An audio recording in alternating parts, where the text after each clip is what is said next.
আপনার স্বার্থে বলছি, সেটা হচ্ছে যে এইটা আপনারা জানেন বাংলাদেশের তামাক, বিশেষ টোবাকোজাত দ্রব্য সরকারি হিসাবে এটা প্রতি বছর 1,30,000-এর বেশি লোক অকাল মৃত্যু ঘটে।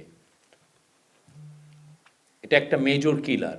তো সেইটাকে মানুষের পাবলিক হেলথটাকে একটা মানুষকে পাবলিক হেলথের প্রোটেকশনের জন্য এবং বেটার পাবলিক হেলথের জন্য সরকারের এই যে লটা হলো, সেটা আমরা মনে করছি যে এটা একটা হিস্টোরিক অ্যাচিভমেন্ট, এটা একটা খুবই হিস্টোরিক ল। এর ফলে আশা করা হচ্ছে যে বাংলাদেশে তামাক এবং তামাকজাত দ্রব্য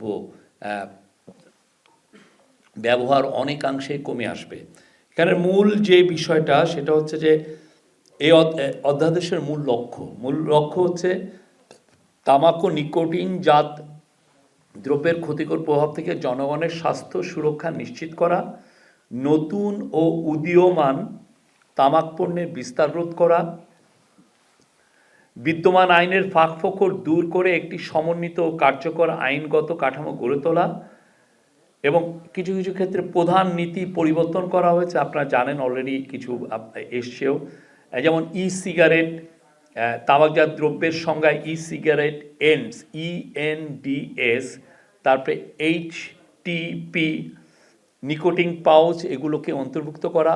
আপনারা দেখছেন গ্লোবালি সিগারেট অনেক জায়গায় নতুন তামাকজাত পণ্য আসছে, নতুন মার্কেটিং করছেন তারা, এবং অনেকের কাছে এটা পপুলারও হচ্ছে, কিন্তু এদেরও ক্ষতিকর প্রভাবটা অনেক। ভবিষ্যতে নতুন পণ্য গেজেটের মাধ্যমে অন্তর্ভুক্তির ক্ষমতা সরকারকে এই লয়ের মাধ্যমে ভবিষ্যতে নতুন পণ্য গেজেটের মাধ্যমে অন্তর্ভুক্তির ক্ষমতা প্রদান করা হচ্ছে। পাবলিক প্লেস সুরক্ষা, আপনারা জানেন আমাদের যদিও এই আইনটা আগেও ছিল, কিন্তু এই পাবলিক প্লেসে আসলে সিগারেট প্রচুর লোক ধূমপান করেন, এবং এই ক্ষেত্রে যে আমাদের যে নিয়মগুলো অনেক ক্ষেত্রে ভায়োলেটেড হয়। এবার এই জিনিসগুলো সুরক্ষা করা হচ্ছে, এই বিষয়গুলো আরও স্পেসিফাই করা হয়েছে, এক্সপ্লেন করা হয়েছে, এবং পরিধিটাও বাড়ানো হয়েছে পাবলিক প্লেসের। এবং এর ফলে যেটা হবে যে তামাক পণ্য, আমরা আশা করছি যে পাবলিক প্লেসে তামাক পণ্য ব্যবহার বা ধূমপান কমে আসবে।